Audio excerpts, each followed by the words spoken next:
Hi, this is Corey Johnston, and today's lesson is going to take place in the 20th chapter of the book of Exodus. But before we do our line by line and verse by verse commentary and analysis, we just want to briefly review what took place in the book of Exodus prior to this chapter. So the book of Genesis ends with Joseph bringing his family, the Hebrew people. There's some 70 of them, and they grow into a nation within a nation, and all is well between them and the Egyptians. And in the opening chapter of Exodus, we read that a Pharaoh came along who knew not Joseph and was threatened by the possibility of the foreign nation in their midst aligning with foreign powers that attacked Egypt. So what does he do? He enslaves them. And even then, when they're enslaved, they grow too numerous. So he issues an execution order for all the newborns to be killed. And one mother, the mother of Moses, sends her infant baby adrift on the river Nile. And who should scoop him up but the Pharaoh's daughter? So Moses is raised in Egyptian royalty. Then he finds out he's a Hebrew and he has an identity crisis of sorts. So he actually kills an Egyptian taskmaster in defense of one of his newfound brethren. Then he escapes to the wilderness, and while he's trying to escape, he finds out who he is. He is privileged with the direct theophanic revelation of Yahweh, the likes of which hadn't been seen at least since the patriarchs. It's in a burning bush. And so he sort of tells him his mission, his purpose, his destiny. And Moses struggles to come to terms with that because he has a lot of character defects of which he's acutely aware of. Chiefly among them, he's not an elegant or polished speaker, but he assures him that his brother Aaron, who is 3 years older than him, will be his spokesman, and he will be his prophet, and he will be as Elohim. Then now the fact that Moses was raised in Egyptian royalty is paramount in his approaching to the Pharaoh, who he likely would have grown up with as a stepbrother, because in the 7th through 11th chapter we read of the 10 plagues which are sent as a witness that Yahweh demanded that these people be let free. And the 10th and final one is the firstborn of the death of the firstborn of all Egypt. This touches Pharaoh's home, so he finally relents to letting them go. But he has a change of heart and a change of mind. He was a hard-hearted man. No amount of signs or wonders could prevent him from releasing. So he has a change of heart. He chases them down. By the time they're at the Red Sea, Yahweh clears a passageway for the Hebrew people to cross, which drowns the Egyptian chariots en route in trying to take them back and kill them. So the 15th chapter we read of the Song of Yahweh sung by Miriam. Then in the 16th chapter we read of the first instance of murmuring. So throughout the wilderness period, Israel, the Hebrew people, would be largely defined by complaints and lack of faith. But in any case, we find ourselves in Mount Sinai in the 19th chapter. This is not in the Promised Land, but it is somewhere en route. And he's issued what is known as the Decalogue, the 10 Commandments. And so being a redeemed people demands certain ethical obligations, and these are them. They are to live as a people whose purpose is to display a visible and verbal witness to their Redeemer, Yahweh, the one who had redeemed them, to all the nations, and thus fulfilling the Abrahamic covenant to be a blessing unto all nations. So the opening verse reads, "And Elohim spoke all these words, saying, I am Yahweh your Elohim, who brought you out of the land of Egypt, out of the house of slavery." Elohim is his general name. It's what he is, not who he is. Yahweh is a specific name, the covenantal name of God the Father, or Elohim the Father. And so he addresses Yahweh was the name that he had revealed himself to in the burning bush in the 3rd chapter when Moses says, "What should I call you? I need to know who you are in order to tell my people who you are." And he says Yahweh, which translates as I am that I am. In other words, he is an eternally self-existent being, and he is the author of their redemption and having redeemed them. Now, as Christians, we are redeemed when we become born again, but the ethical obligations become a demand for us, and as it was with the Jews, so too is it with the Christians. You have no other mighty ones against my face. He will not tolerate any rival worship. They were surrounded by nations which had entire arrays of polytheistic pantheons represented in physical likenesses. These are known as idols. That's going to tie into the next commandment. So the first and the second commandment are closely interconnected. You are to be monotheistic, and so the first commandment is positive. It tells them what they should do, and then the second commandment is negative. Thou shalt not. In the entire law, there are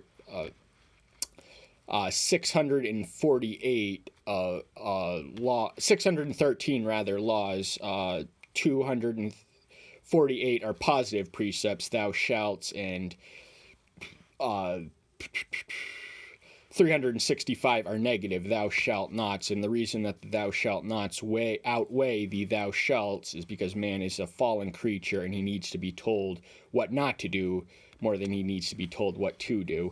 You do not make for yourself a carved image or any likeness of that which is in the heavens above, or of that which is in the earth beneath, or which is in the waters under the earth. So these deities, these gods, were represented in carved images inspired by creation. So the heavens, the earth, or the sea, they are worshiping the creation, not the creator, and that is something intolerable for the covenant people, at least. The pagans do not know any better, but Israel exists to point them and witness to the one who had redeemed them and chosen them for this purpose. You do not bow down to them, nor serve them, for I, Yahweh, your Elohim, am a jealous El, visiting the wickedness of the fathers on the children, to the third and fourth generations of those who hate me. So they're not only to not construct these images and these idolatrous edifices, but they are not to worship them or acknowledge them or serve them. And because he is jealous. Now, jealous is an attribute and characteristic of divinity, but envy is inherently and invariably sinful and viceful, but jealousy does have virtuous potential. The covenant is likened to a marriage, and that they are to not commit adultery with these other idols. So he demands exclusive devotion and worship the same way a husband and wife, I would hope to think, would demand the exclusive love and loyalty of their significant other. And the consequences, now sin does have ripple effects, and the covenantal violations would eventually be visited upon the exile generation, who had to pay the price of their wicked forebears' sins. But showing kindness to thousands, to those who love me and keep my commands. So there's a dichotomy between those who hate him and those who love them.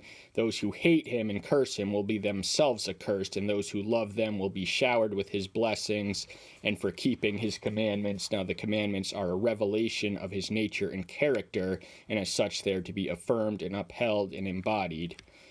You do not bring the name of Yahweh your Elohim to naught, for Yahweh does not leave the one unpunished who brings his name to naught. Alternately translated as thou shalt not take the Yahweh thy Elohim's name in vain. So to take it in vain is to use it trivially, casually, or profanely.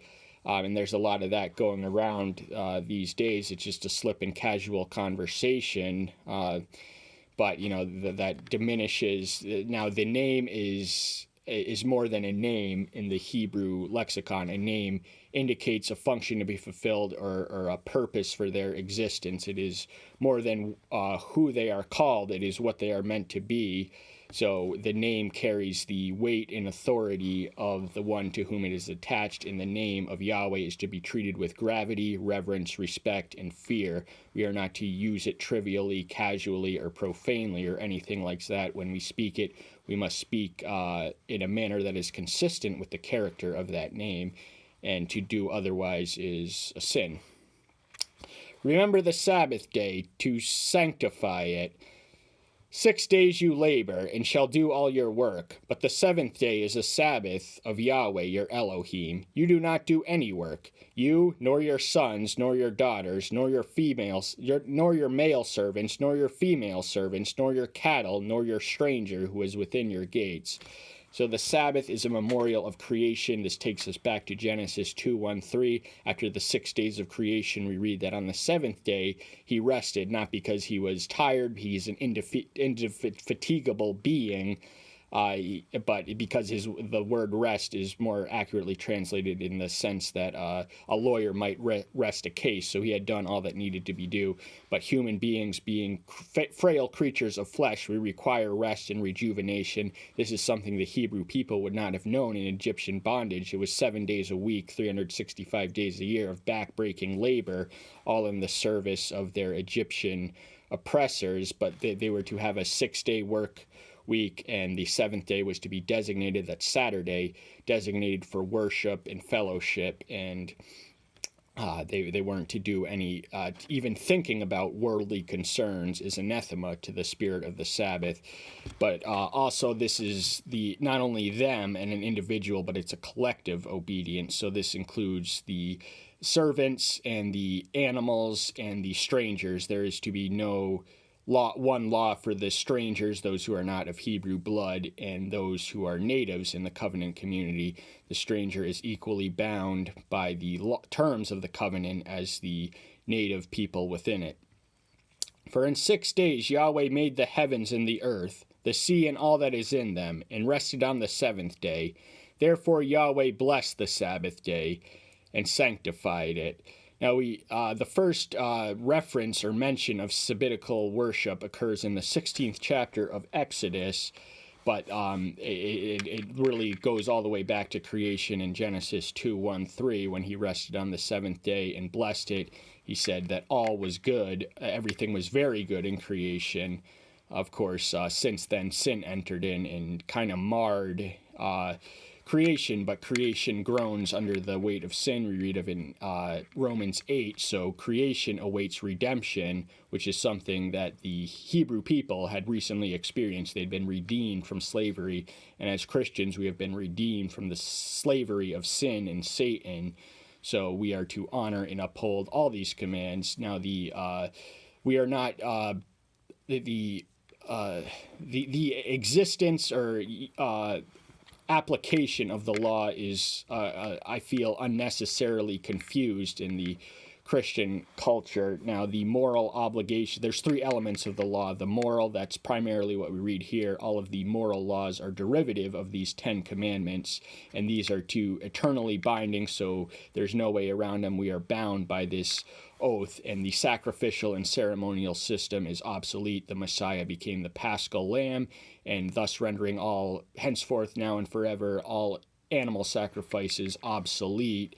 And the social element, that's the third element of the covenant law, dictated their secular law, and because the cultural chasms between the ancient Israelites and just about any other culture is varied. Some of them do apply, not every one of them does apply, but every one of them is useful and instructive to contemplate, if only for the moral principle underlying them. Respect your father and your mother, so that your days are prolonged upon the land which Yahweh your Elohim is giving you. This is a positive command, as is the Sabbath worship. Remember the distinction between negative and positive. So this one comes attached with a promise that their days, respecting, reverencing, and honoring your parents will add life to your years and years to your life in the promised land which Yahweh is giving to them. Now, the only people present at this occasion who would live to witness and experience and live in the promised land were Joshua and Caleb.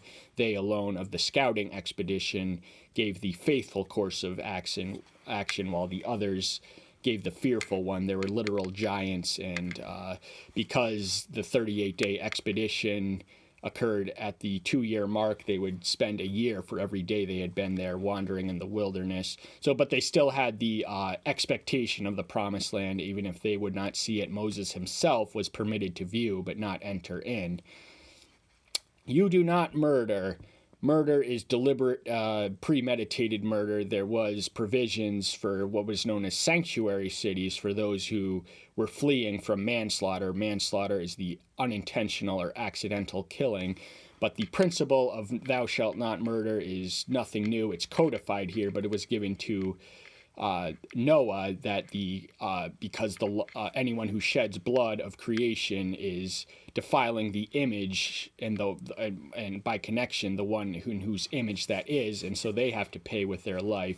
And so there are a host of social laws attached to the violation of moral laws. A lot of these demanded death penalties, but ours, we're a little more lenient and tolerant, shall we say, perhaps to our own detriment.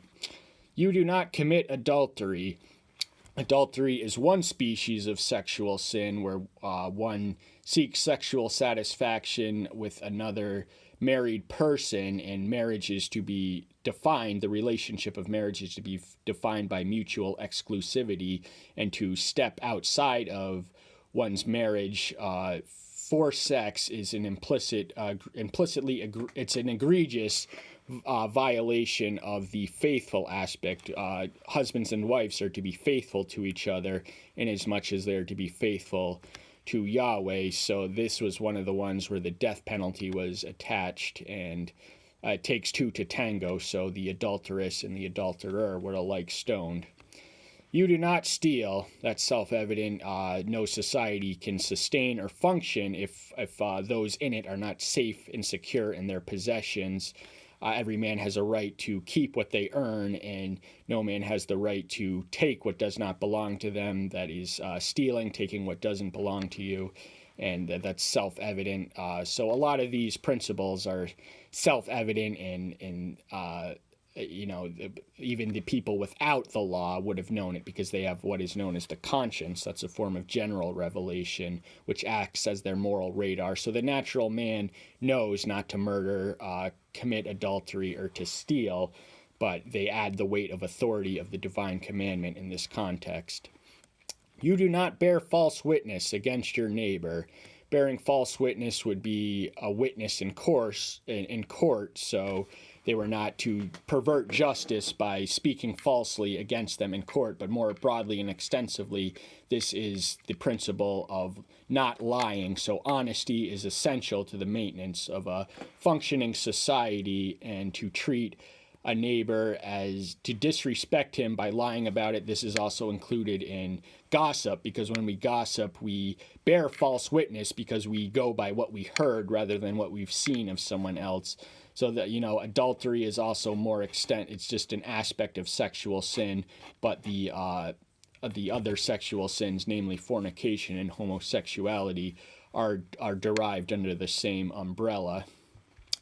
You do not covet your neighbor's house. You do not covet your neighbor's wives, nor his male servants, nor his female servants, nor his ox, nor his donkeys, or whatever belongs to your neighbor.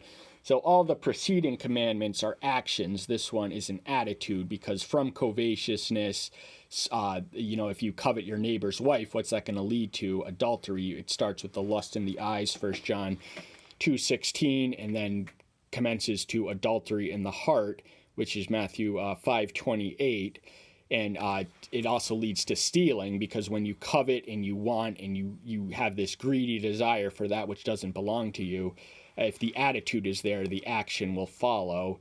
And of course, the Savior, when he raises the standard on the law, you can type in Corey Johnston, Matthew 5:17 through 37, raising the bar on the Mosaic law, where the Savior really it says that actions are not enough. It starts in the heart, so the inward disposition, which precipitates the outward action, is to be equally as guarded against.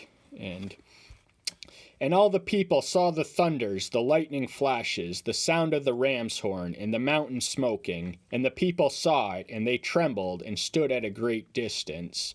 So this was a dramatic spectacle. The divinity was clearly present at this occasion. Yahweh's voice is likened to thunder and lightning, and there would have been ram's horn blowing, and the mountain would have been smoking, and everyone in view would have seen it, and they would have trembled. They were from a distance. This was Moses was at the top of the mountain, but the people would have been in view to see and hear all that was transpiring around them. And said to Moses, "You speak with us, and we hear. But let not Elohim speak with us, lest we die. So this is the people telling to Moses, who is their intercessor and intermediary. He functions as the middleman between the covenant community, the Hebrew people, the soon-to-be Israeli nation, and their redeemer and protector and deity, Yahweh. And so they're asking him to continue to be the spokesman, because if they hear directly from the voice of divinity, they're not going to be able to withstand it. And Moses had a special and unique relationship with Yahweh, so much so that he is described as speaking to him as a friend to a friend, or face to face. And Moses said to the people, "Do not fear, for Elohim has come to prove you, and in order that his fear be before you, so that you do not sin." So the fear of Yahweh is the fear which expels all other fears. We should not fear those who can harm our flesh or kill us, but the one in whom determines our eternal judgment, and that'll put all our other fears into perspective. So the reason that he was provoking a fearful response was to get them to not to sin, because we have to fear sin and mourn over them and break over them. We are not to be proud or even take pleasure, but to mourn and weep over our sins. And so a fear is, there's nothing unethical about using fear, because a mature believer's sense of love will exceed their sense of faith, but fear is where most of us all began. So the people stood at the distance, but Moses drew near the dense clouds where Elohim was. So Elohim, once more, is the general term. That's what he is. And Yahweh, of which we have read and will read, is his covenant name in the next verse. And Yahweh said to Moses, "Say this to the children of Israel. You yourselves have seen that I have spoken to you from the heavens." So they all had a witness, even if it was indirect and secondhand. They may not have been able to hear the voice or articulate the message, but he was speaking to them through thunders and lightnings. And this witness was not to close the book, but to open the chapter. So this was the beginning of something new, this revelation, this collective communal revelation. "You do not make besides me mighty ones of silver, and you do not make mighty ones of gold for yourself."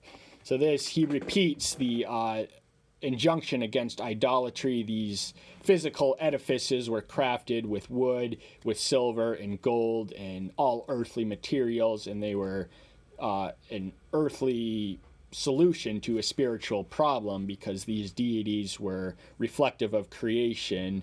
They were depicted in animalistic or human likenesses, and so that was to be inappropriate for representing Yahweh, who is invisible and immaterial, and therefore cannot be depicted in the likeness of physical things, which degrades and diminishes his essence and who he is.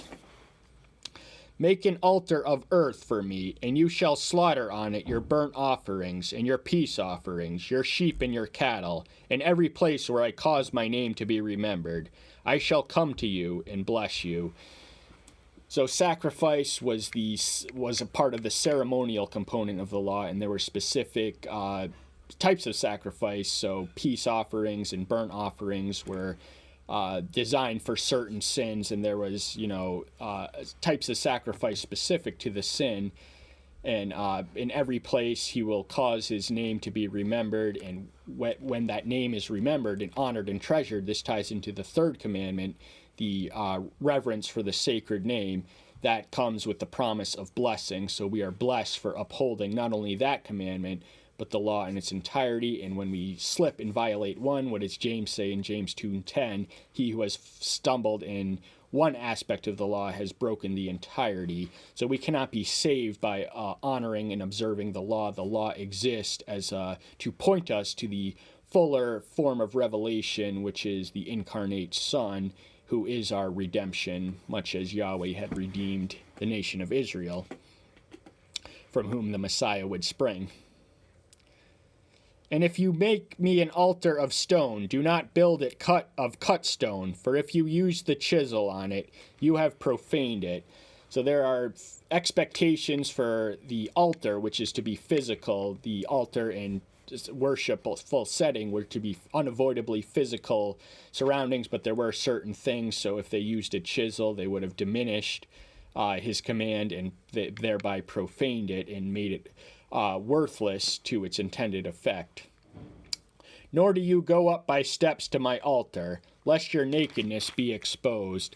So altars were, I think the Sumerian religious edifices were ziggurats, the idea being they had steps which connected them to divinity. Divinity would meet them halfway on the steps, and there were steps on the altar in the tabernacle and covenant, but Aaron and the priest were instructed to cover themselves with inner linen and garments, so if their nakedness were exposed, this brings us back to Adam and Eve in the garden, where they do when they realized they were naked after having partaken of the good fruit, they were ashamed. So we are not to shame ourselves by profaning any one of these sacred commandments. So I hope that's the reason you're here. That's all the time we have for today. Thank you so much. I'll see you soon. Take care until next time. See you then. Bye-bye.